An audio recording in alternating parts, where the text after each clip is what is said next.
All right, here we're broadcasting live. Dave, everything worked. I know it's a little weird, although we're an hour late. That doesn't matter. We don't know how to set time. Sometimes other things work. Sometimes when everything works, something else will go wrong. Yeah, if you hear a broadcast start perfectly, you know that during the day some shit went down. It was everything was going wrong. So this is the Beat Cops Guide. That's my computer. Hello, computer. Can I turn snooze on that? Hello, kitty. This Who's is talking? Sorry. We just got 3 wishes granted I get right these, there. 4 wishes I don't granted. know how to turn this to message. Dave, would you please, for the love of God, turn off Pornhub, okay? Make it stop. Kanye West is sending me. So this is the Beat Cops Guide. My name is David Haynes. I am an award-winning Chicago police officer, lieutenant, who does not speak for the police department to our new interim superintendent. I'm just doing this for fun, and I don't have anything to do with policy. I don't explain it. I don't write it. I don't vote on it. I don't have nothing to do with nothing. And we don't talk about anything controversial when it comes to the police department. No, they're fun. Yeah. Everything they do is good. And you are? I'm Bill Garlington. Just a guy. Gumbo Just specialist. a guy. Gumbo specialist. Just a guy standing up there talking his heart out for everybody. Just a guy playing a beat, but I don't even remember that line. Why do you sound so good? And I don't. That's just Dave. That's genetics, man. I know. That's how I was born. I was born on the radio. All right. So another thing is, let me change this. So another thing is that because we actually got everything working live. I know. It's weird. We could take phone calls. Oh, hey. So call us today at. Yeah, if you're listening on Facebook Live, you should see the number right there, 773-234-5980. If you call, we will answer, and we have no idea who you are. So there's no, we don't have an intern, we don't have a producer that's going to answer the call and get your name. You just go right in the air. So yeah, you're going when we answer the phone, you're on the air, and we'll start talking. If we were really a busy station, every call would be Epstein didn't kill himself.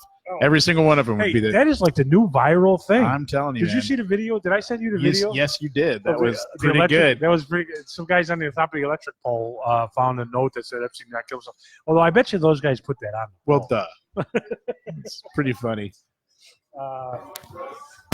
The best one, other than the guy who got on Fox News and said it in the middle of an interview, was somebody rearranged Christmas socks at a store. That is commitment, probably a Walmart. So, so somebody walked in and took a picture of all these socks hanging, spelling out Epstein did not kill himself. Very nice. I don't have any coffee. Oh, you want to just stop everything and go get coffee? No. Do we have an intern? Can we do this? Yeah. Let's get Sandy. Snap our fingers. Yeah, Sandy's carrying a bucket. She's gonna hear you snapping your fingers and dump a bucket of ash. You know what? I would not doubt that would happen. Yeah. So, what are you smoking? Asylum 13. I'm Asylum 13. Yeah, you know what? I haven't smoked hardly any cigars this week, except for because I've been smoking my pipe. I got some buttered rum here last week, and I've been smoking buttered rum tobacco in my pipe. So, if I'm only going to smoke a few cigars a week, I'm going to smoke the ones I like best. I'm smoking a Alex Bradley Magic Toast. It's very good. No magic has happened so far. Well, I mean, everything started. You're toasted. Everything started on time and correctly. No, it didn't start on time. Well, we don't have a time. We did today. Oh, well, I mean, nobody knows that. Yeah, I know. Yeah, so. You know what, though? I mean, on my days off, I like doing it like at 5 o'clock. I think it's a good time. But yeah. Yeah, it is. But there was, I mean, should we just explain why? So we record this whenever we have time on Friday, and I usually upload it on Friday evening. And now that we started doing Facebook, the thing is since we got it to work live on Facebook, and by the way, the chat room's open if you want to just send us messages or call in. I wanted to at least put on Facebook when we're going to do it so that Oh, people right. could join. So Okay. I put on Facebook that we were going to be on earlier, and Yeah. and then, so now we're on 6. We also had a possibility of having a guest that couldn't come because of late. So we were planning on doing this at 5:00 this afternoon.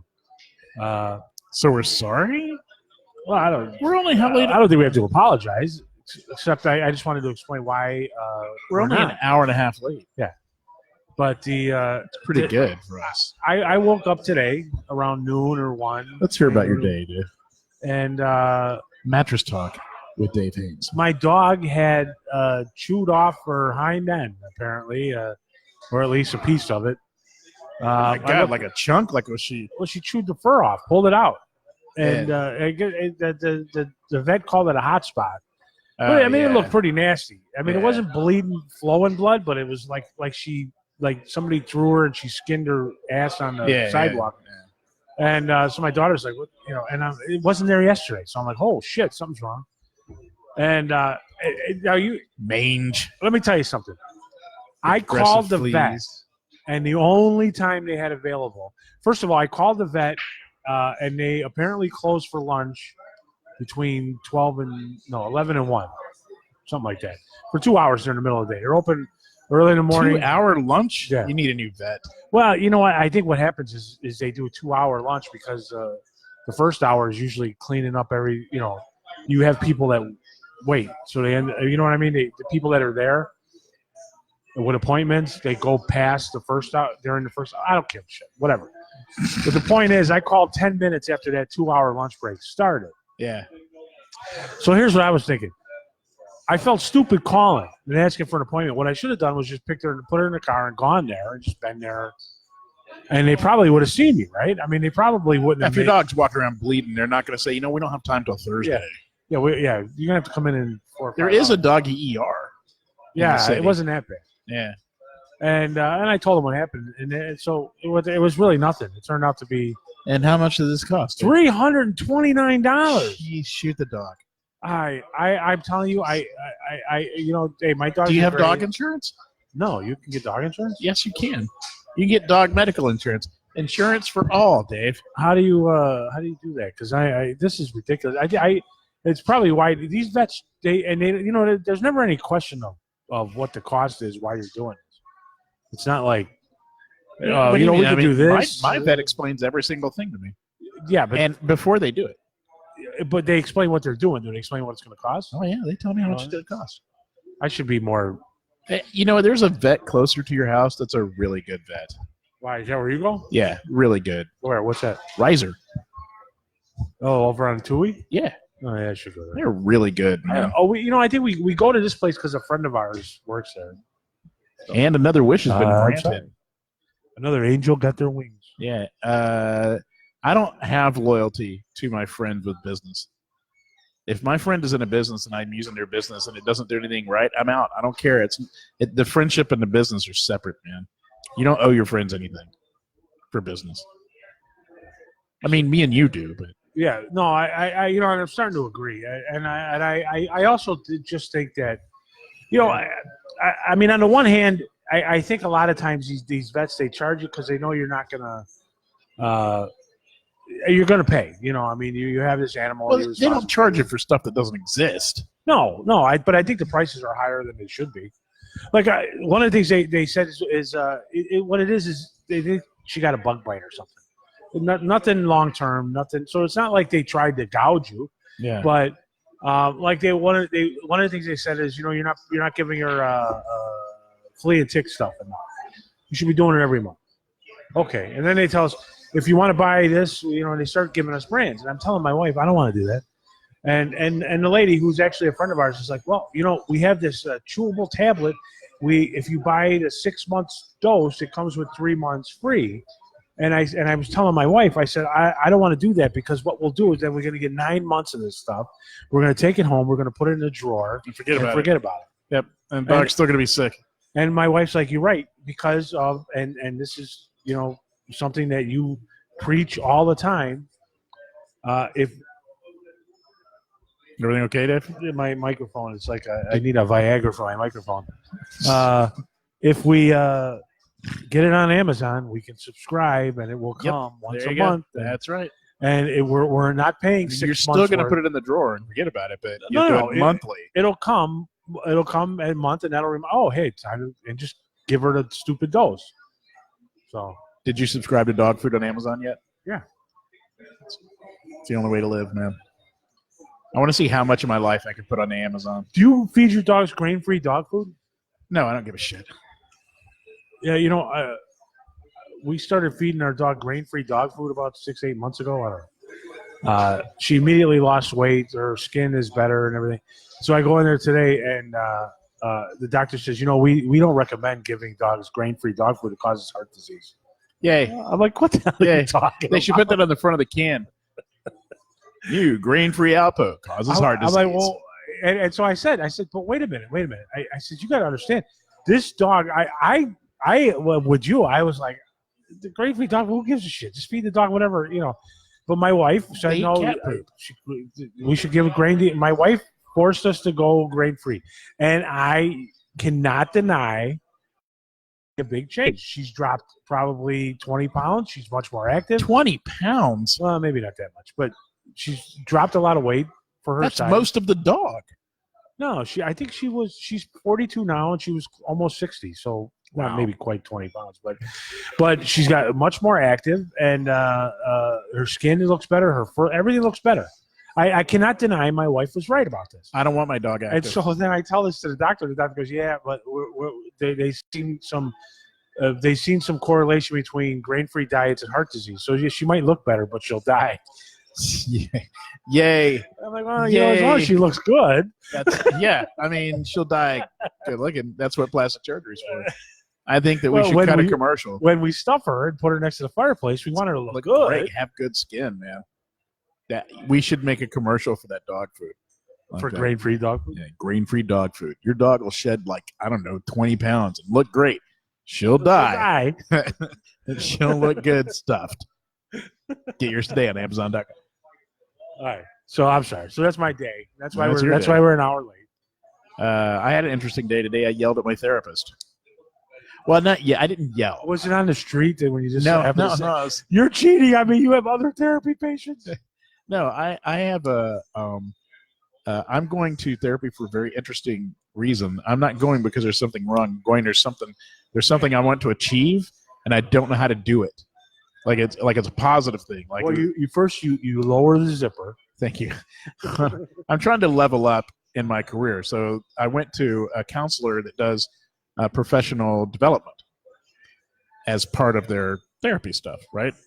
Because a lot of times what's keeping somebody back from moving forward in their industry is not. Anyway, therapy can help, right? Also, you can't just hire a mentor, So that's what I'm doing. Well, all right, but I mean, that's interesting. I mean, I personally, I know you. I always wondered, although I have my theories about why, because somebody with your amount of talent isn't a little bit higher in your industry. But I usually have attributed to laziness. You are correct. You are not at all wrong. That was her diagnosis within 8 seconds of me arriving. As I was sitting down, she goes, "Oh, you're really lazy." I was like, "Yes." And then I knocked all the crumbs off my shirt. So anyway, I'm always lucky. I like this therapist. She's very cool. I enjoy talking to her. We immediately put together an agenda. Everything's exactly what I want, right? So, but today, apparently, she was like, "Can I read your books?" I'm like, "Yeah, sure." So a couple of weeks ago, I gave her my books. Today, when I got there, she goes, "Oh my God, I read your books." And then we spent 35 minutes talking about my books. And did you charge her for that? Because you usually charge for speaking about. Well, it. there you go. See, that's the thing. About halfway through, I was like, I'm like, look, man, writers labor in darkness. All right, we're not like stand-up comics. We don't get immediate feedback. In fact, we almost never get feedback at all. Like, people don't call us up at home and go, "Hey, just read your book. Want to let you know." Really great. That doesn't happen. We never know. So when somebody talks about your stuff, it's really gratifying. But about, and she was telling stories about her parenting stuff from Death by Children and stuff, right? And about halfway through, I'm thinking, wait a minute, I'm paying for this. This is not how it's supposed to go, And I'm like, well, I'll just, I want to be cool and polite because she's really good at her job, so I just want to see this through and see where it's going. I wasn't really going anywhere. She just wanted to tell a story about, and I was like, God damn it! I'm like, I'm not going to talk. And a wish has been granted. So I had to say, hey, listen, today didn't work out very well for me. As much as I enjoyed talking about myself, I said I'm kind of here to accomplish something, and that's not part of it. And she was, oh yeah, you're right. She didn't say, I'll give you an extra yeah, session. probate. That didn't happen, but she said, don't be afraid to tell me when something's working. I'm thinking I'm not. I just did, But I mean, I think she meant don't feel afraid to tell her it's not working 10 minutes into the session. Yeah, maybe that's what I should do. But I again, she's great. She really is. She just was excited because hey, let's face it, I'm pretty fucking great. So it was fun until I realized it was like, maybe you should shut up about yourself. Let's talk about me. Yeah, You should play that song. You're the only person in the world that will actually talk to me about me. Like, no, my family's like, please shut up, Dad. Our husband and my friends like, really, you're telling that story again? But she has to listen. Right. You actually pay her to listen to you, and Yeah. instead you talked about her all. a little bit, yeah. And she was telling a story, and so I finally interrupted her, and I thought, well, now we'll go on. Now she came back to the story. She wanted to finish it. It was good. It was a funny story. It was a really funny story. But I was like, yeah, it's not what I'm paying for, man. Hey, we actually have a listener, Mary Kay's listening. She owes me lunch. So. Oh, good. I tell her I love her products. No, that's Mary Kay. no. Yeah. Is it? Mary Kay. Is Mary Kay makeup or something like Avon? Spelled different, though. Oh, okay. Yeah. It's so fucking loud in here. It is, but you know what? We usually do this during the day, and you can't hear anything, and now it's like the music's up and everyone's talking loud. It's like they know we're trying to broadcast. You know what? The fact that we heard. Okay, well, let's go on to the next topic. But I want to try something because Said hi to Mary Kay, though, right? Yeah. The fact that we heard a sound. Does that mean from somebody? the computer, I didn't realize that we could play stuff on the computer like clips. Or Oh yeah, probably can. Because if we're doing Facebook, we're actually doing video, but instead I put up the picture of the book and our faces. Oh, neat. We had a great idea. We're gonna do a new podcast. It's called Radio Alzheimer's, and it's just the same show over and over again. Like literally, there are 20 versions of exactly the same show, never any different at all. So, you know what? We're getting close to the holidays, and so I would like to revive my idea again that we should put together a Christmas album made up of people who've had that larynx operation. Yeah, jingle bells, jingle bells, jingle all the way. I think we should do that. Down spout. Every year we talk about doing that.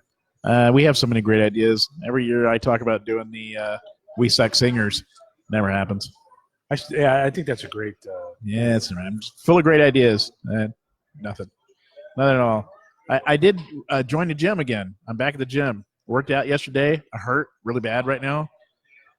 And I forgot the weirdnesses of the gym that I go to, because I go to I'm not going to say the name of it, but I go to a medically supervised gym because I'm afraid I'm going to explode and have a heart attack. Why not say the name of it? I like that gym. Because I don't want people to know which gym I go to. Why? Because they might come and watch you work out? No, I don't know. It's just because you know what? Because of what I'm about to talk about. That's why. Right. And so, but I forget it's a family gym, and was that you or me? That was me. No, play shit during my story. It's No, cool. I'm sorry. No, it's fine. No, it's I'm cool. just trying No, to get to the, all right. No, you're just waiting for me to shut up so you can do your thing. All right. No, I'll shut up. No, go ahead. I didn't mean for that to happen. Okay. Jesus. Whatever, Christ. Dave.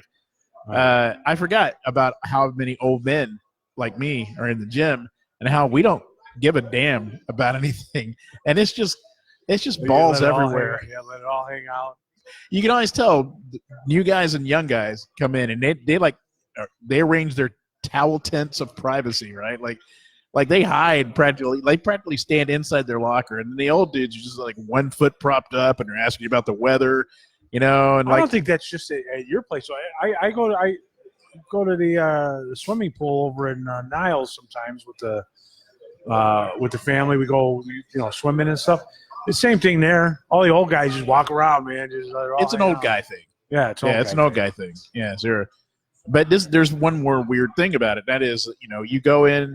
I reward myself for working out by going to the hot tub.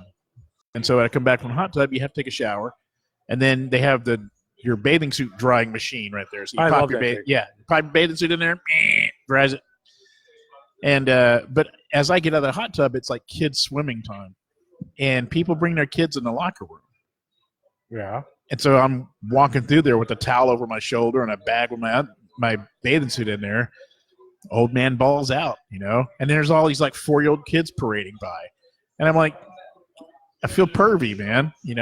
Well, I always carry the towel. I mean, don't you carry the towel in front of you, or you just throw it over your shoulder? I was not literally over my shoulder. Wave your hips back and forth.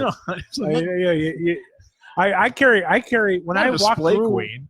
Yeah, when I walk through, I carry the towel. Like so it's hanging down. I mean, well, because of my size, the towel doesn't go around. You'd think they'd like have more than one size towel, or have them snap together or something, But you would think, yeah. Yeah, never. It's like walking around with a handkerchief or a loincloth.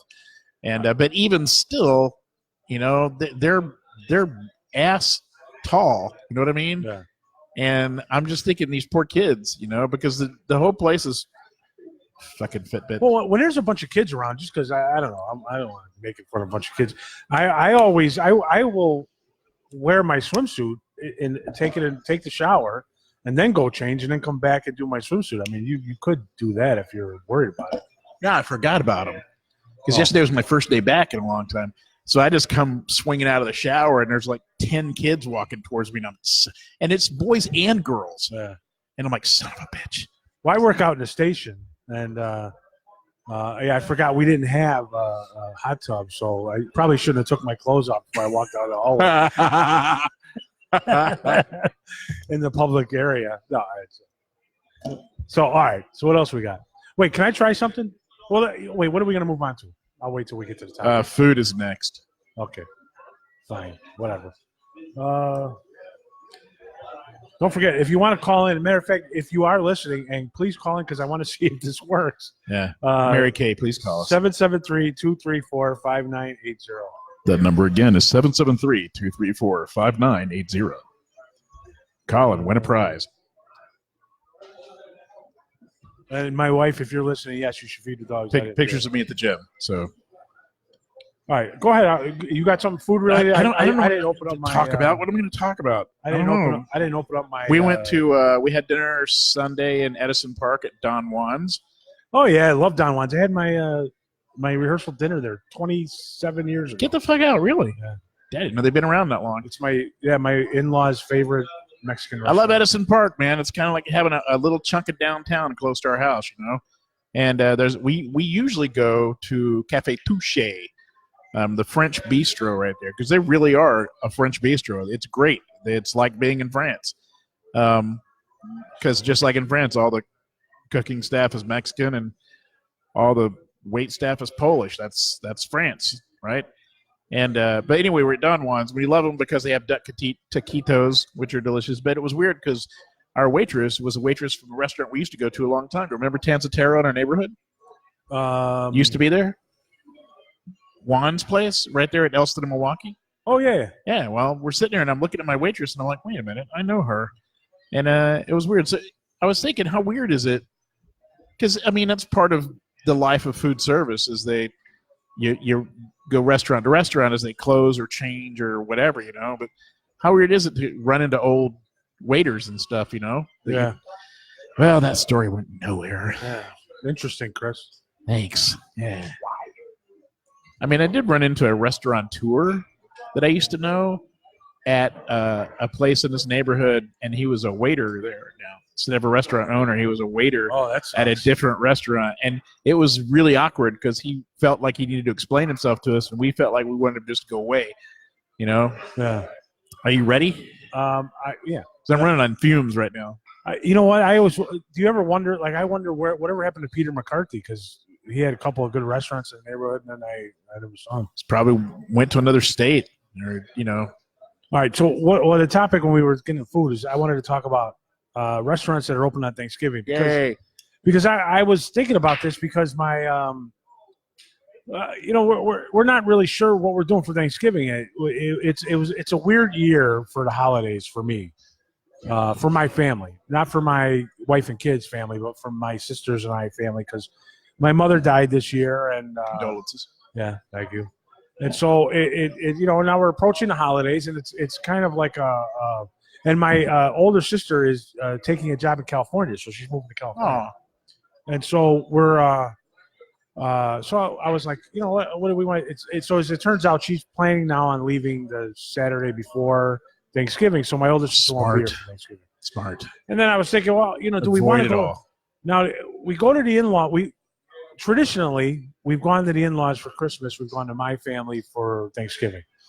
So we could do both. Go to their family for both this year.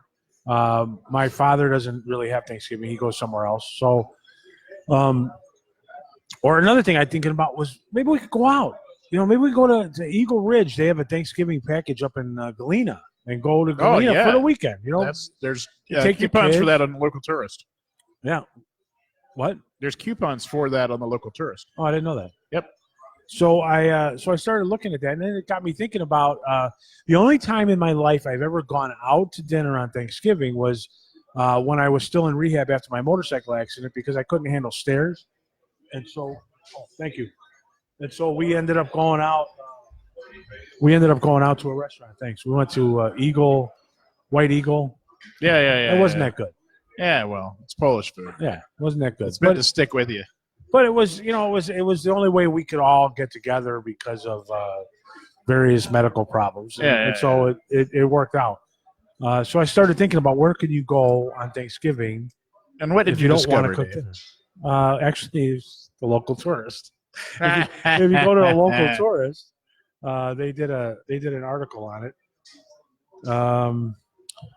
So I mean, the big one I saw was Morton's. Was it Morton's? Steak and lobster special at Morton's. If you want to eschew the entire traditional Thanksgiving dinner and just go for steak and lobster. Yes, I do. $59. Oh my God, that's At cheaper Morton's. than doing it at home. At Morton's. At Morton's. Morton's. But it's only an 8-ounce fillet Who cares? Eat slow. with a pound and a half lobster. Oh my God. Yeah, so that but I like Eagle Ridge. They have a Thanksgiving thing, and you can go there for the whole dinner. It's up in Galena. There was some place, Lake Lawn Lodge, but they're open, but they don't have anything special for Thanksgiving that I could tell. We go out every Thanksgiving. Do you really? Yep. It's a new tradition. It's been going on for about 5-6 years now. But the two Chicago families merged together. It's about 18 people. And we go to Korean barbecue or Japanese barbecue. Wait, no, it's Korean barbecue downtown. And you sit in a hole in the floor, and they have the grills on the table in front of you, and there's 15 to 18 of us, and the table's just loaded with food. You know what I'm talking about. Yeah, I love Korean. I don't know if I would go on Thanksgiving. Yep, we do it. We either do that or we do sushi. Either one on Thanksgiving.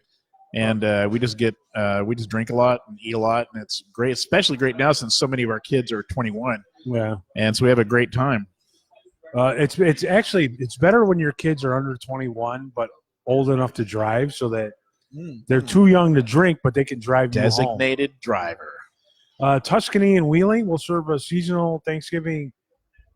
How do you say it? Prix Fix? Pre-fee. Yeah. Dinner.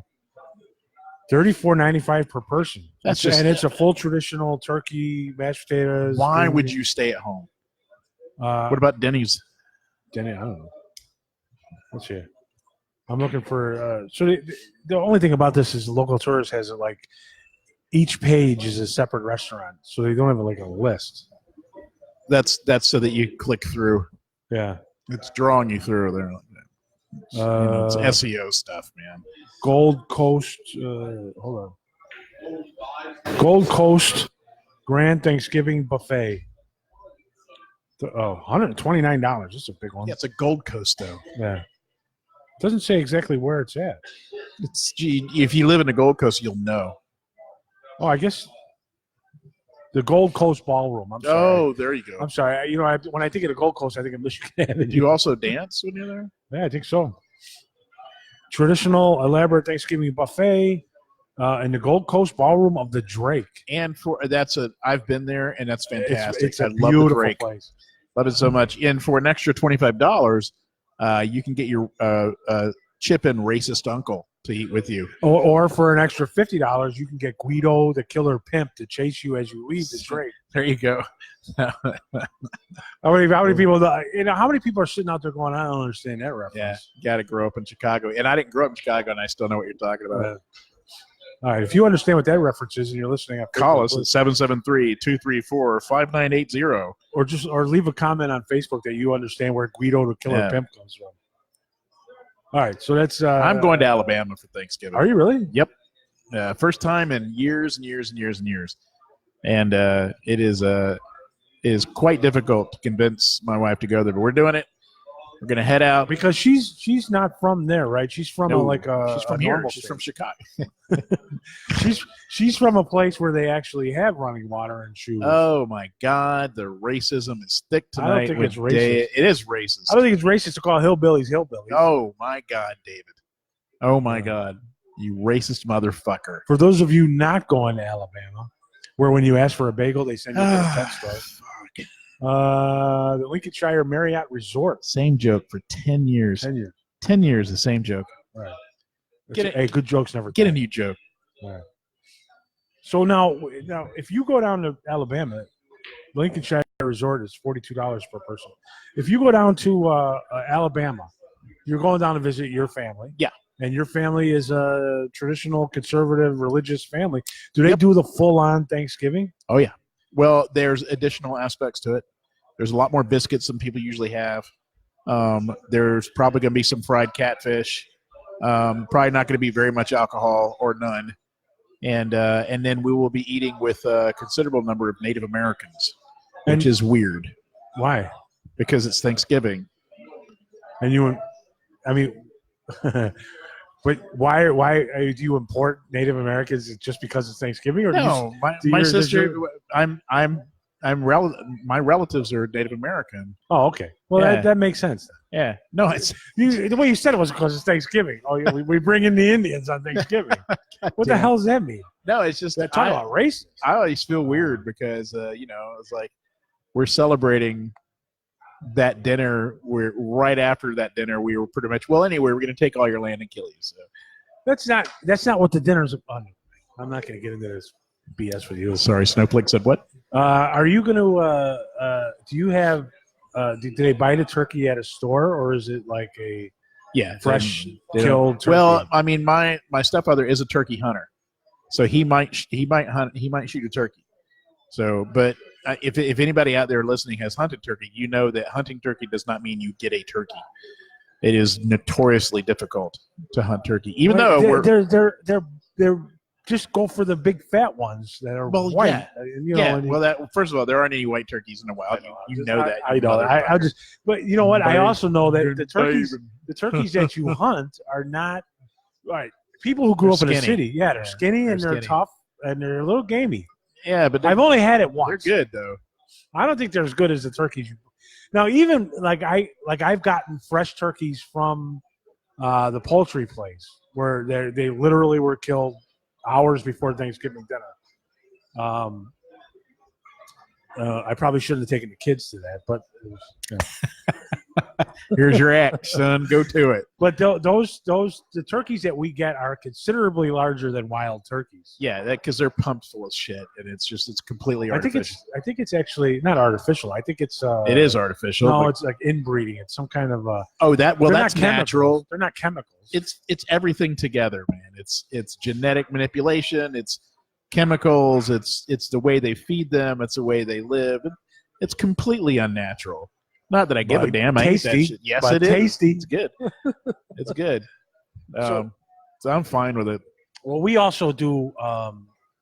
We have turkey every year, and regardless of where we go for Thanksgiving, I make a turkey every year. Because you mean at home or wherever you go? At home. Oh, at home. Because I wanted leftovers. I like all the leftover stuff. Turkey sandwiches, man. Yeah, if you go somewhere for Thanksgiving, you don't get to take enough home for your own leftovers. Plus, I don't know if I'll do it this year, but there's several times I'll take all the bones and boil them down and make a broth. And, Oh yeah, turkey bone gumbo. Yeah. It's for real. I think that my brother-in-law does a fried turkey. I I tried think that about it. once, but I burned down the backyard. Yeah. Actually, I think I've told the story before, but it's always a good story. Tell us the story. It is a story. I got all the stuff. I borrowed all the stuff to do a deep fried turkey one year, and we did it in the summer. It wasn't for Thanksgiving, because my wife wouldn't allow me to do it on Thanksgiving unless I had successfully done it one time at least prior. So you've never done it on Thanksgiving. So I've never done it on Thanksgiving. But what happened was I set up the whole thing. I got the oil to the perfect temperature. I got this beautiful turkey and I put it in there, and I read the time that you have to do it wrong. Oh, So because the way I read it was something like I ended up doing it for like 45 minutes, and that's too long. it was too long. By how much? Let me put it this way: we pulled that turkey out of the oil, and it looked absolutely beautiful, perfect, beautiful. We put it down on the table, we cut into it, and there was nothing inside but air. It was the perfect shape. It was like that. It's a turkey balloon. When I saw the was it Christmas Vacation movie where they did that, where they cut in the turkey. It's like, sorry, that is exactly what happened. Did you eat the skin though? No. So then what ended up happening was my brother-in-law said, well, I got 10 pounds of chicken wings in my house. So he went home and got 10 pounds of frozen chicken wings. And Tony Ski? Yeah. And so we put the 10 pounds of frozen chicken wings in the oil. And let me explain something to you. You don't want to put frozen chicken wings in 350-degree oil. Is there a reaction? Explodes. Dave? Oh, my God. It burned my entire back lawn off. And it was gone for the year. Did you panic? No, I didn't panic because thankfully I did listen to my wife and her foolish suggestion that we take it off the wooden deck and put it on the ground. How foolish. Yes. How ridiculous is like, that? We're really going to set the whole yard on fire. Women. But we did set the whole yard on fire. But only the grass burned, so we were okay. Oh, my God. So that was the last time she left. The same thing happened when I wanted to do a turducken for Thanksgiving. I had to serve it at a different meal, which I did. I did it for one of my kids' birthdays, and people loved it, but they still won't let me do it for Thanksgiving.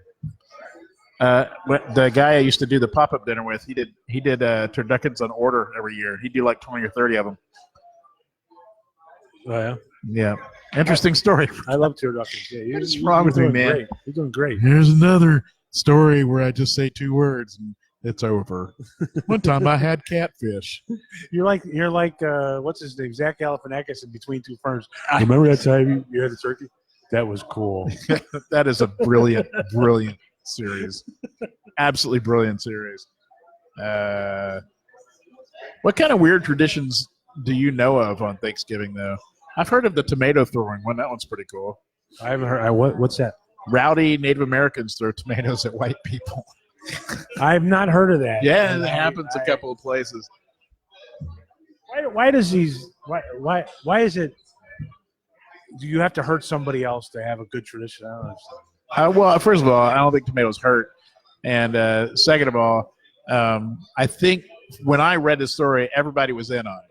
Oh, it's not like a drive-by tomatoing. It's still like racist. It's not racist because. All right, you're going to throw tomatoes at white people. There's no elements of race in that. Yeah, it's kind of like back at you racism, all right? There's no way anybody gets to say anything about Native Americans bitching about white people. They get to all they want. I went to a powwow one time because we took their shit. I did not. White people took their stuff. America is founded. We stole their countries. All right, but somebody else would have. That's a great logic. So I went to this powwow, and I was introduced to radical Native American culture, which I didn't know existed. So it's like punk Native Americans, if you can imagine that. They're still playing like dun dun dun drums, all right, and they're still singing hey. They're still doing that. That's real, okay? Yeah. And it means something to them. To me, nothing. But the T-shirts, fantastic. They had like one of the Marlboro Man, and it said "Cowboy Killer" on it. And I was like, holy crap, man. You know, one had a red man chewing tobacco t-shirt, and I was like, that's pretty badass right there, you know, 'cause it just says red man on it. It was, the t-shirts were intense. Oh, whatever. I abhor racism in all its forms. Well, my family in Alabama isn't like that at all. Not in the least bit. Oh. I mean, they do go to a lot of powwows, and they're competitive dancers, and they're amazing. And they're competitive. None of that rubbed off on you, though. Huh? Not a lick. Not a lick. No. I abhor racism, but not weightism. There you go. The thing about my Native American family is they are better at everything than me and everyone else, and it can be frustrating. You know, in the Lord of the Rings, like how that one elf, whatever his name is, Yeah, Gandalor, I don't know, whatever. Like everything he does is just better than everybody else. Like he walks on top of the snow, you know, Right. like they're like that. All right. Like don't play golf with them. Don't. They're insanely good at it. Don't play like they used to be campaigns against them in the local football tournaments to find ways to not let them play because they were so good. They ran better, they tackled better, just every single thing they did was good. Now, is that just the family themselves? It might have a lot to do with that. Yeah. Or is it just that there's a natural ability because of their culture? I don't I don't know, think so. but I know that they're better at everything. I know that the food is pretty damn good. Okay. Oh, what kind of food is it? Oh, it's fried bread tacos, which are pretty incredible. Fried bread? Fried bread, yeah. It's kind of like a corn flour-based biscuit dough, and then they pat it into tortillas, sort of, and fry it. Oh, that sounds interesting. But It's not like homemade tortillas? Just no. It's way different. It puffs up, and it's really crunchy, and it's just in a different way than tortillas. It's just really delicious. Oh, that sounds interesting. Really, really, and the flavor is just wicked, delicious, good, man. And they're secretly competitive about it. Like they're not openly competitive about it, but they'll occasionally be talking about how somebody, you know, Wawa's fried bread is better than your sister's. You know what I mean? It's like a weird insult, man. All right, that's all I have on food. What do you got? Anything else? Yeah, the biscuit meditations aren't going well, No. so I haven't done them yet. So there's that. I've given up feeding my family. I don't care anymore. Nobody eats at the same time. Everybody eats on the couch in the living room at different times. Yeah. Everyone complains about everything I cook. And I'm like, you know what? Screw you guys. Order out. I don't care. My thing, I yelled at my daughter the other day because when I get, I try to make dinner be ready to go when my wife gets home from work. Right. So, you know, I know how long something's going to take, and I try to start it at the right time, no matter what's. So there's always a little bit of a play in the time I start dinner, Sure. depending on what you're making, what time she's coming home, or what time I think she's coming home. You know, and so whatever time I start dinner, I walk into the kitchen, and my daughter is making something else because she's too hungry to wait. No matter what time, no Yeah. matter what time I start.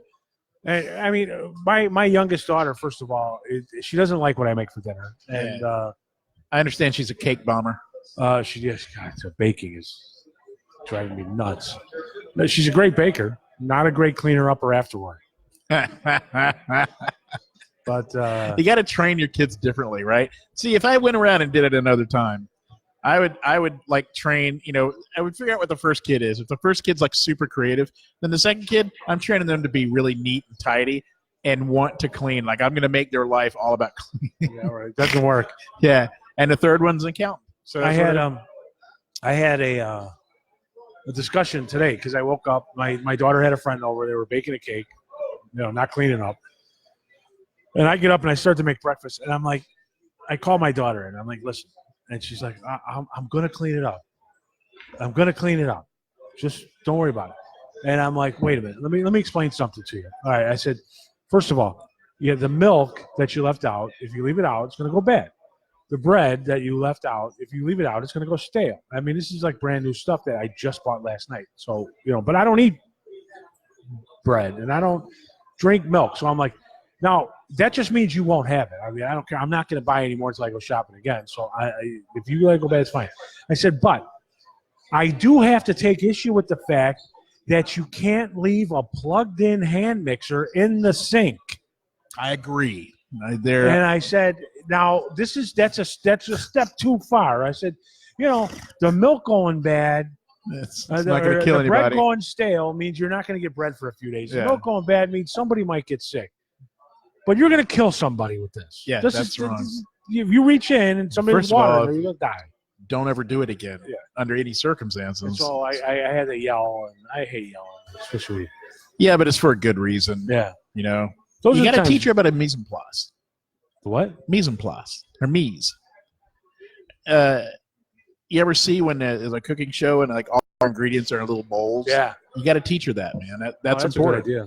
Yeah, because the cool thing is it automatically sort of teaches her to be organized, but it also is cool. And so she'll dig it. It's got a cool name and it's a cool thing, and it's like what they do on TV. And there's a reason for it. It makes cooking easier. You know, you because if you just cook as you go, like get things out of the fridge as you go, you're always going to miss something. You're always going to burn something. You have everything ready, and you have it ready in the order that you're going to use it. I do this every time I cook, man, and it's the best way to do it. Then you have a lot of bowls to. What the hell? I mean, throw them in a dishwasher. What's better, having everything left out, or like 6 bowls you put in Yeah. the dishwasher? You know. Yeah, that's a good idea. Let's try that. All right. The things that I try to teach my kids are the mise en place and also portion control. No one ever thinks about that. You know, for the longest time, man, when we cook enough for 50 people every time we cook because that's how we understood things for some reason. Then one day I'm like, we'd have leftovers forever, and then they'd go bad. I'm like, why am I? And no one would eat them. Why am I doing this? And I started, when I started working with those chefs, I would like figure out how much of each thing a person's going to eat. Yeah. And suddenly I didn't have any leftovers, and I didn't have to clean up, and I didn't have all these things. When everybody finished their plate, they were done. That's how it is now. I cook exactly enough. Yeah, I'm starting to learn that because now with the kids getting older, it's like I'm still cooking for 4 or 5 people when half the time it's just me and Annie eating. So. Yeah, my wife and I, if it's just the two of us, I don't really have to cook a whole meal. I like to cook like one thing. And she digs it. What are you looking at? I'm looking. I was going to distract son of a bitch, man. If anybody wants to call in, be in the moment, Dave. We have another listener. So who is that? 773. I don't know. 2, 3, 4, 5. Doesn't show their names. I don't know. How do you? It's Facebook. Their name would be there. Hello, listener. And another wish has been granted. If you're listening, it's somebody I don't know. So I don't are they know. calling? Because I hear your phone. No, that's not your phone. No. If you'd like to call it 773-234-5980. Oh God, is it going to hurt? It's loud. I mean, it's hooked up to the. If you computer. call into the show right now, I'll mail you one of my books. All right. I want to try something. So All right. let's move on to our next topic. Next topic is media. Yeah. So Megyn Kelly has a new YouTube channel and Instagram account and whatever. So she's gone out on her own. I'm not a big Instagram person, but although we do have a Beat Cops Guide Instagram account. 7 pictures. But I'm a big YouTube person. And she's got a YouTube channel, and she had her first interview today. And the topic I thought was interesting, but I was also interested in the fact that she doesn't work for a network anymore. This is just Megyn Kelly. Yeah. And I wondered, is this going to be the real future of media? Probably. Where you're going to have individual reporters, opinion makers, whatever, get their own YouTube channel, do their own thing. Gig economy. And then sell it, right? Why not sell it to Fox News or Good Morning America or whatever? Yep. Absolutely. So I saw this and I was like, and this is not like, it's not like she's the first person to do this. I mean, there's a lot of she's people. a big name, though. She's a big name. And it doesn't even say that that's what her intention is. I think she's between jobs, but it seems to me that this would be call it Megyn Kelly between jobs. But it seems to me that this would be a thing to do. But so the topic that she was interviewing the girl who works for CBS, who used to work for ABC, who ABC says released a video of the reporter talking about how she had the Epstein interview. She had all the goods on Epstein 3 years ago, and ABC refused to run it. And did you hear about the story? Vaguely. I don't really care. So what? Why not? Anytime the name Epstein comes up, I tune out. I don't care. Oh, except that he didn't kill himself. Yeah, whatever. But to me, it's an interesting story because obviously, I think the media is biased, and a lot of times it doesn't have anything to do with political bias. It has to do with whatever bias, and in this case, it has to do with being biased against a bunch of people that they liked and rich people and stuff like that, to the detriment of. We have competing biases there because Yes. you have the bias of the reporter, which is to get the right story. That is a bias, and it's a healthy bias. Yeah, that is. And then you have the bias of the producer or the publishers or the owners, whoever, who would have important friends damaged by the information. Right. And they're also, like, no, we're going to hold off on that. And also the fact that you have people who are billionaires or whatever, and it's a small community. And if they all of a sudden everybody thinks that ABC's out to get billionaires, so They should be. they might be worried about it. The thing is, I have not read about this, so I don't know why they didn't run her story. Okay.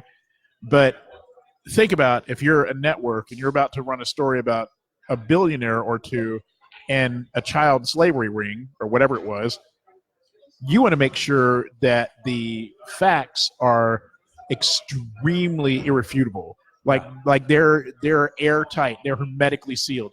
Like there's no way that anybody can say, yeah, but there isn't any of that. And your legal department's going to go through it, and if there's a single solitary place where there's a kink in the story or a gap in the logic, you can't run it because they can afford to fuck over the network. Well, generally I agree with that, and I wish that would apply to everybody, but I don't know if that's what happened here. that's what they say happened. That's exactly what they say. That is something that does happen. I mean, you have to think It- about it happens occasionally, but it doesn't happen if your name's Trump. It doesn't happen if you're a politician. It doesn't happen if they perceive that you're not a threat to their network. Well, that's true, but also at the level of public servants like Trump and Obama and anybody who's in a public office, who's out there, it's like you can run stories about them, and you don't have to worry about it so much. You can run them if you're like 90% sure you got everything you need. You can run the story, all right. But when it's people that are private citizens, all right, that are not celebrities and are not public figures and are billionaires, it Right. should be any private citizen, and it usually is. But specifically, people that have the wherewithal to come back at you big time, you have to decide: is it worth the cost of the lawsuit to run that story? All right, and that's what ABC's argument is. It's probably true. Well, but the fact is when you look at this the tape of the reporter, it sounds like when she's talking about it, she's got the goods. They talk about how she's got all that. She had it all laid out. She had witnesses. She had corroboration. She had everything. And it's like then and maybe it's just as simple as the lawyers get involved and go, it's not good enough. And if they keep saying it's not good enough, then eventually the story goes away. Yeah. However, that there's a bigger problem to this because the thing that bothers me about it is if you get victims and you get them to give up their story and talk about them, and then you don't follow up and you just let it go, they're being victimized again. So I don't know how. I don't know how the story doesn't run. How are they victimized? Eventually, it's going to get out, and whatever. Well, hopefully, it won't get out until they do have all the facts. But if they're doing an investigation about this and they have this victim saying this, they're going to go back to the person and be like, do you have any comment? Somehow they're going to know that this story's out, and so then instead of being a billionaire going after a network when they have the wherewithal to do damage to the network, now they're going after somebody who's already the victim and who has absolutely no way to stand up to going this. after. What if they go after people? I mean, if you, I'm definitely lost in your logic right now. All right. If you say and they interview a victim, a victim, so they have of a pedophile. victim. They have a victim on tape saying, "Yes, this very famous billionaire raped me." Right. All right. And then legal says, you know what? I understand that this probably did happen, and she's got great testimony, but we don't have that person's not been charged, and we can't find a legal precedent to say that it occurred.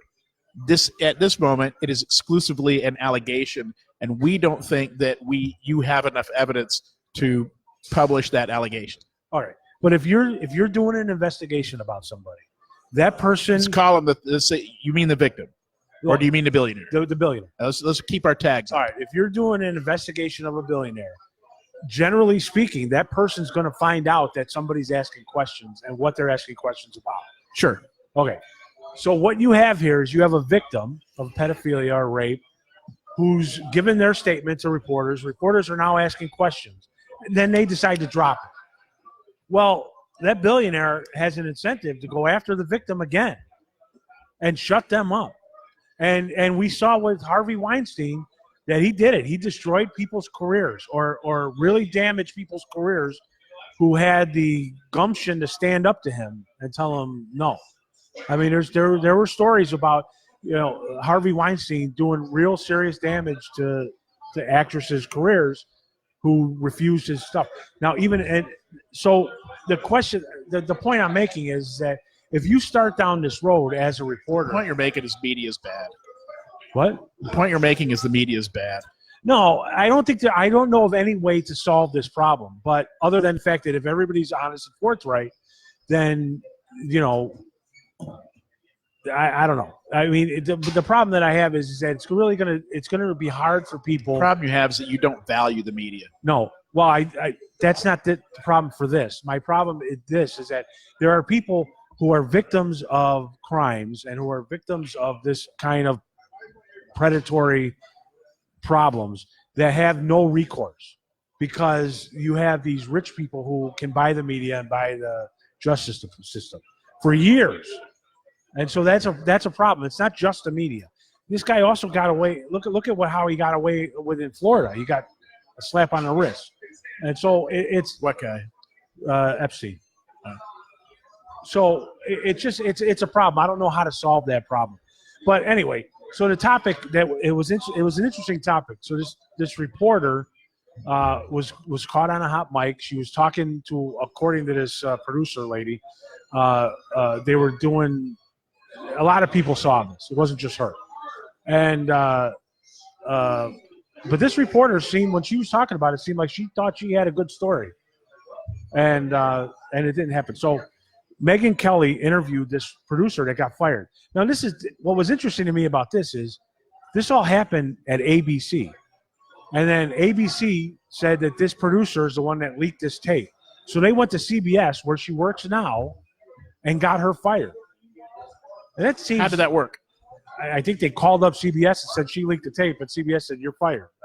Other than that, I don't know. I mean, where did you hear about that? Well, it's been widely reported. That they got her fired from CBS? Yeah. There was no qualms about that. And that seems to me to be a little bit of a what do you call that? Where two corporations work together. Cooperation? Yeah, but not in a good way. The cooperation. If she's a reporter that's going against the rules of reporting, then it's the proper thing to do. If she's reported she works for CBS. She didn't break their rules. She broke ABC's rules. No, that's rules for everybody. Leaking information is rules for everybody. It's not just one. If you're a reporter, you don't publish the stuff until the publisher says publish it. Okay. It doesn't belong to you. The reporter, when they get a story, it doesn't belong to them. It belongs to the corporation. But then and there's reasons for that. It's because they're supposed to be there are tiers of oversight in those things so that they don't publish things that are damaging. That's the whole point of it. All right, but wait, then why is it that, and this is going back to Harvey Weinstein, that Ronan Farrow developed this story while working at NBC. NBC said they weren't going to run it, so he went to, I don't know, New York Times, wherever. I can't remember where they released. Then they went. It was a different media company that released all that information on Harvey Weinstein that sparked the Me Too movement. I don't know, but I can say this, that the reporter could say, do you mind if I take it somewhere else? And it's totally okay. If NBC says, or whoever it was says, yeah, take it somewhere else, they're allowed. Okay, so you're saying that guy would have had permission from NBC to do it? I don't know, but probably. All right, and I don't know if I'm bringing that up because I really didn't know the answer. Here's another thing. Is he an employee or is he a contributor? Because if he's a contributor, which is like a freelancer, then he does own the story. Like when I write a story for a magazine, I own it until they publish it, and then that depends on the contract. Sometimes I own it when they publish it. You know what I mean? Yeah. So it all depends on the contract. Okay. You know, this woman is actually was a producer for ABC, so she could also be a freelance producer, but she probably was not. she was not. Yeah. And then, all right. But so at the producer level, that's as bad as anything else. The producer level, if she leaked information on a story that she was sitting on at the producer level, that's really bad. All right. So she did fuck up, and she should have been fired. Well, now that was the first question I had was how they could get her fired from a different network. You've answered that, because I really didn't know that. But the other thing is, now she's saying she didn't do it, and they presented no evidence. And she'd been working at CBS for 4 days. Nobody ever asked her about it. They just fired her. And she said, could also be people being dicks. That is a possibility. That is a possibility. Yeah. Wait. So anyway, so Megan. Now I wanted to try this because this beeping sound when I get stories or when I get Ding. Yeah, wishes. Yeah. All right. I didn't realize this when I set all this up. I didn't think that I could play something on my computer and have it. Well, now we know, and that's pretty cool. So I want to try. I wonder if it's going on to Facebook. That's what I want to try. So I want to try and play a clip. You may hear silence. This is Megan Kelly's YouTube. Are we allowed to play somebody else's YouTube page when they put it out, like a clip from it, as long as we give it an attribution? I don't know. We're not. We're just two dudes. We're just two dudes on Facebook. So I'm going to try and play this. This is her. I think I got it at the right spot where she talks about how she didn't do it. So let's see.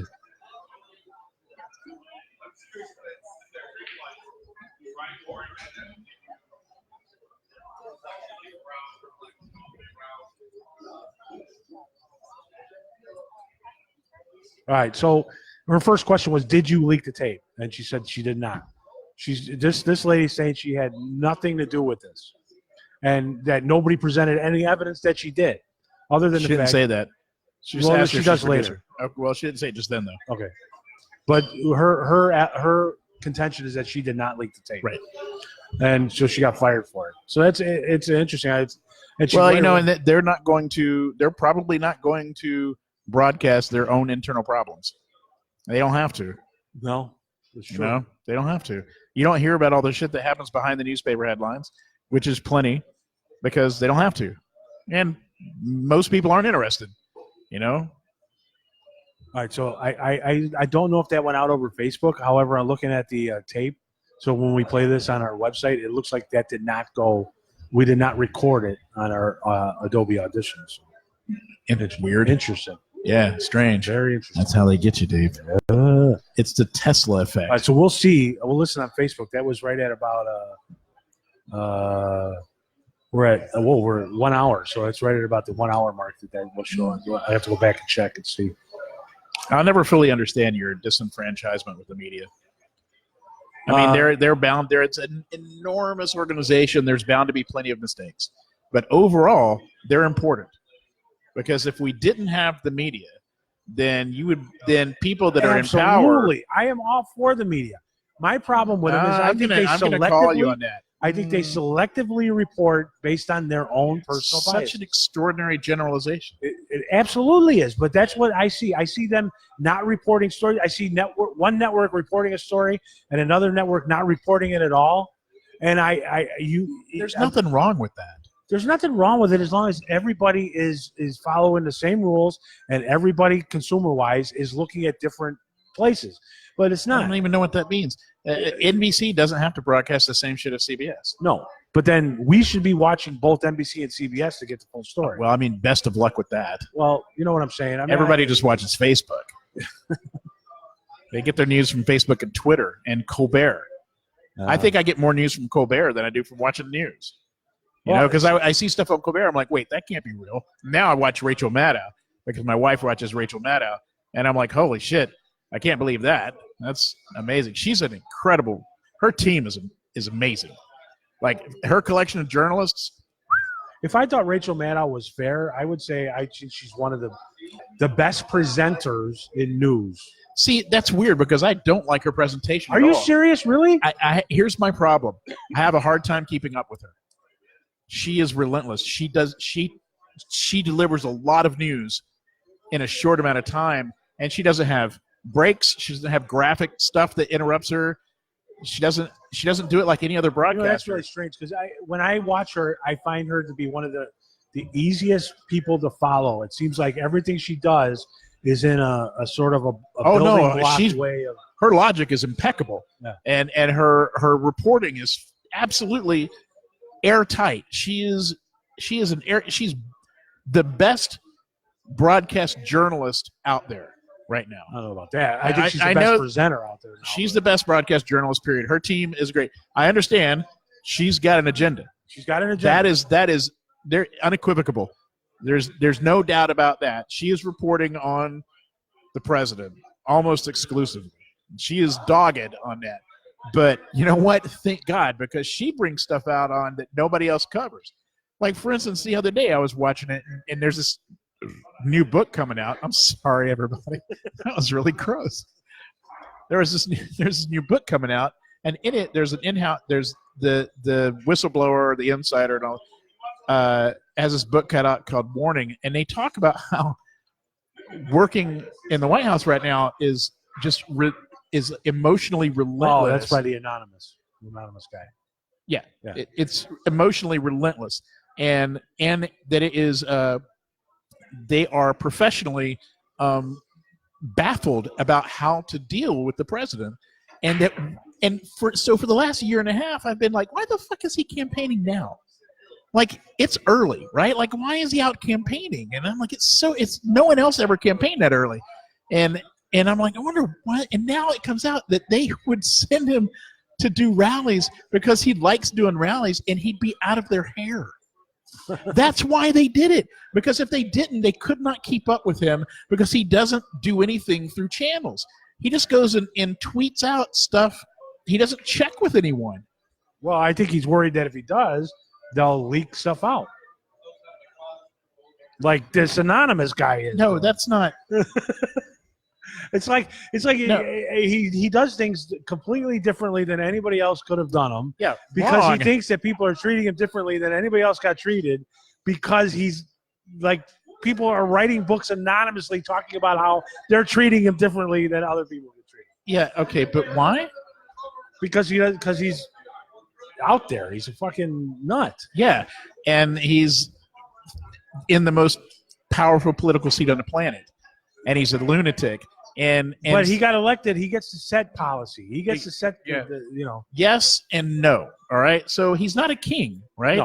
you hear that? We heard that for years. Heard that for years. It's still true. There's ways things are supposed to be done, and here's the other thing that I hear. They talked about the morning briefings. All right, and I couldn't. It started out, they were like, you need to break all of your stuff. Like, these people work for weeks preparing briefings for the president. These are not just like one-page bullet point documents. These are long 30-page documents. They're the highest level of information that any person can have. Right? And I don't mean highest level in terms of just in terms of security, but also in terms of how information is presented. Like, these are amazing, extraordinarily well-structured documents that present this information. And he throws them. He doesn't read them. He just throws them and goes, explain it to me. These are just words. And they're like, okay. And they try to explain it. And so a memo went out and said, you need to break things down to no more than 3 points.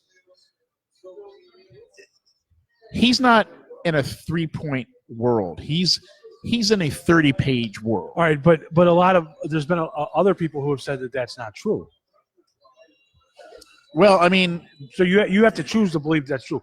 First of all, no, you don't have to choose to believe it's you true. choosing to believe that this anonymous person who's writing this book is correct, and everybody else who says that that's Who not is true. everybody else? Well, his press secretary anyway said that this was a work of fiction, and it was a lie. Press secretaries lately, I'm going to have to say, Dave, that when it comes to fake news, press secretaries are the most diligent deliverers of that. Okay, so first of all, And you have you have to believe that this anonymous person is telling the truth, and his press secretary's Well, lying. okay, but here's why I Wait. do. Okay. Here's why I do, because the Washington Post has vetted this person.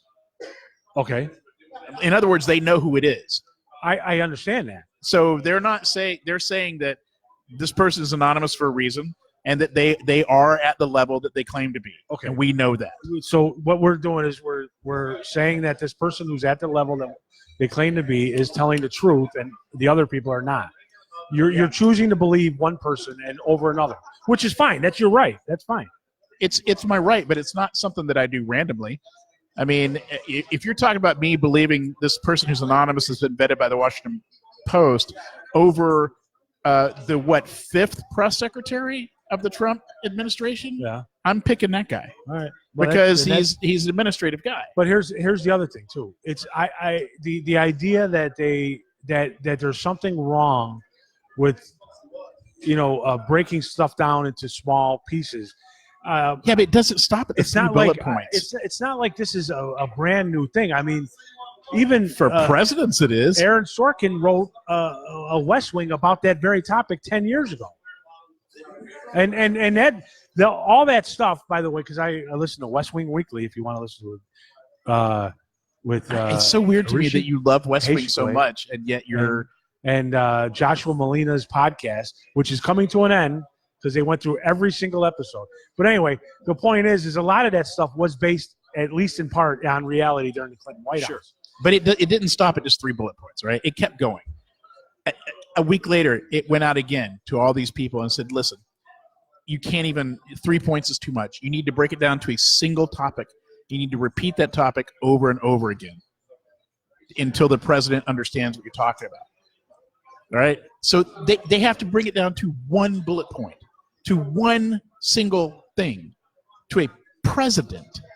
All right? And then, all right, and then they're like, another one came out and said, we're learning that the president really likes PowerPoint.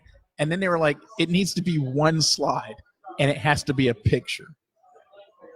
Now, you could look at that and say that's just somebody doing a smear campaign. That sounds ridiculous. It does sound ridiculous. It sounds completely ridiculous. It does sound completely ridiculous.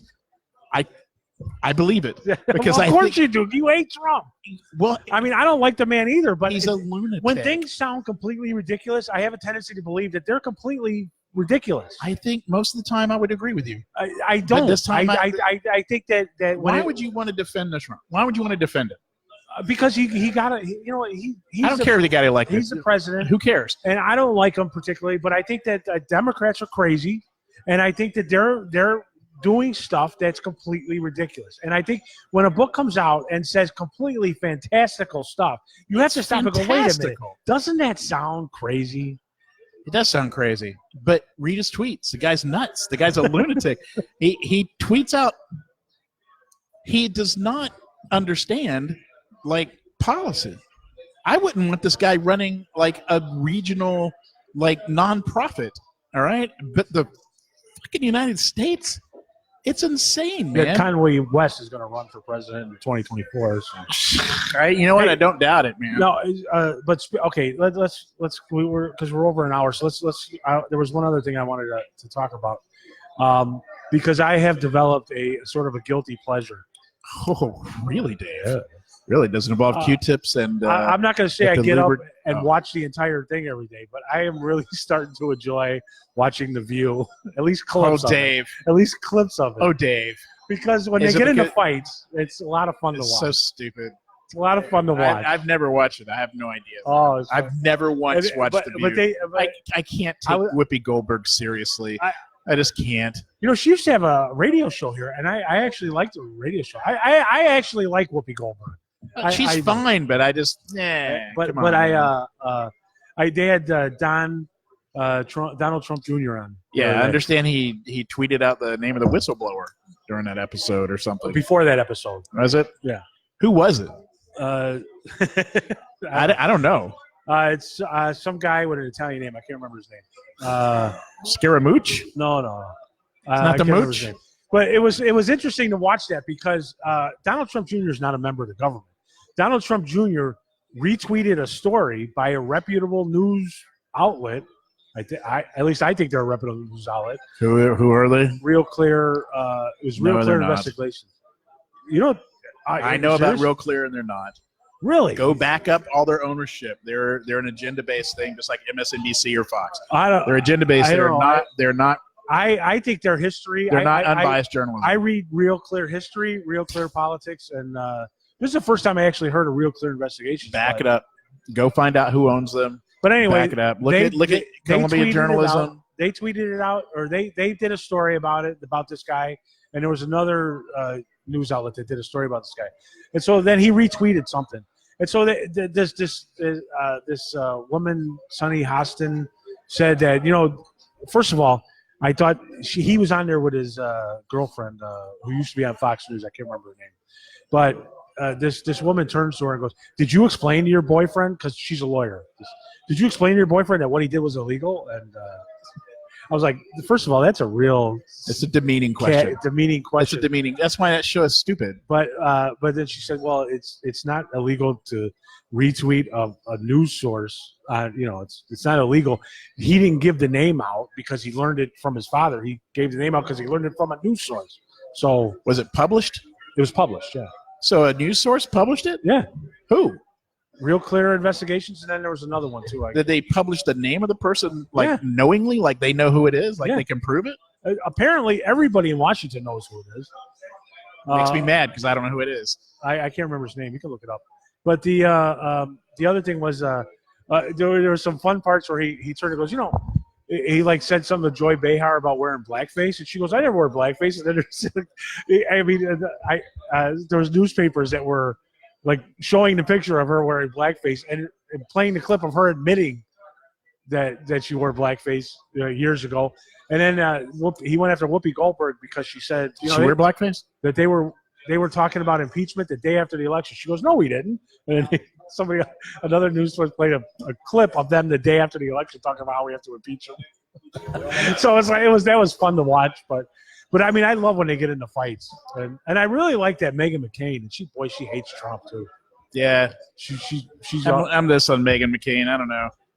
You know, the problem is that this is why everyone doesn't trust the news anymore, is because there's so many people talking, and there's not a uniform or anything. So if you're a trained, professional, regulated journalist, there's no indication that you're a person who has years of experience on how to manage a story and how to manage sources and how to do it properly. In other words, that you're trustworthy, because you get the same amount of airtime as or less as idiots that are yelling. Yeah, but you know the problem I think is that there has been a real blurring of the lines, and this is across the board, between opinion shows and news shows. That's what I just said. Yeah, but you said it with 100 words, where I said it with 5.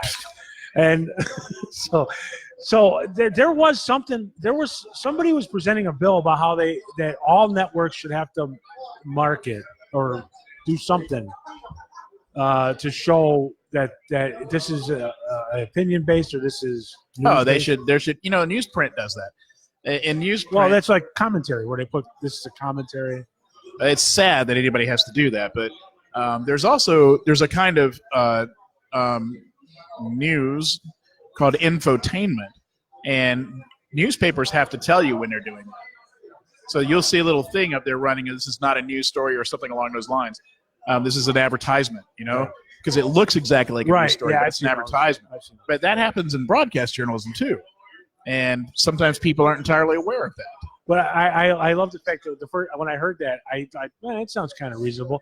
And when I heard it, it was a story. I think it was on CNN, or it was either CNN or NBC. I was watching, who was basically saying that Fox News should do that, but everybody else. Well, some people are fucking very biased. What I would love to see is there needs to be a certification program for news sources in order to have a badge that they can display both on the air, in print, and online that gives a credit rating, a credibility rating. Yeah, but then you're based. Then you're a slave to whoever gives out that rating. It would be an unbiased organization, you know, which would be very hard to make people believe. Right. But you'd have to find some way to make that I mean, happen. look at Facebook's problems when they're crowdsourcing these, trying to verify all this stuff, and it's You know, the problem with Facebook is they didn't want to be a news organization, but they've accidentally turned into one. Yeah. Because everybody publishes their news. Yeah, but I think they're making a good faith effort to try to verify all this stuff, and they're still getting shit about it. Well, they should get shit about it until it's right. That's how it works. If you're doing it wrong, look, if you don't like a news organization, you say so. You know, if you don't trust them, you say so. Yeah. And a lot of people don't trust Facebook. Although nobody should get their news from Facebook. Yeah. If you see something on Facebook, the next step is, I wonder if that's real. That should always be. Every single one of us has posted something that's completely batshit. I've posted stuff from the Babylon Bee, not realizing it was a Babylon Bee. I had a great story from the Babylon Bee. They're all great stories. I had a great story, a real story. All right, well, let's end with the Babylon Bee because we're over time. But the Babylon Bee published a story, and the headline is a police officer is protecting the citizens from people driving with their cell phones on while he drives with his laptop computer on, and that has been something that I don't give out tickets, but I would have a real hard time giving a ticket to anybody with a cell phone when I know I have a computer in my car that's right there that I look at all the time while I'm driving. And every squad car has it. I have a computer and I have a video screen because my camera is in the car and the video screen's right on the dashboard. Can you drive just using the video screen? You can, but it's hard. Yeah. So, but yeah. So, anyways, Babylon Bee is really funny. All right, but we should go. We're at an hour and 20 minutes. Oops. So, all right. Yeah, but we started late. Thank you for joining us for the Beat Cops Guide. And I don't have the outro music on the phone yet. So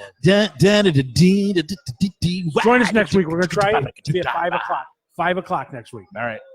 5 o'clock, live on Facebook, possibly with a guest. But with a cool guest. And if anybody has any ideas, they want us to call because we want to use the phone to try and if you would like to ask an actual media person about media stuff, oh my God, next week's going to be good. I just realized I get to ask a media person about media stuff. Maybe. We'll see. Maybe. All right.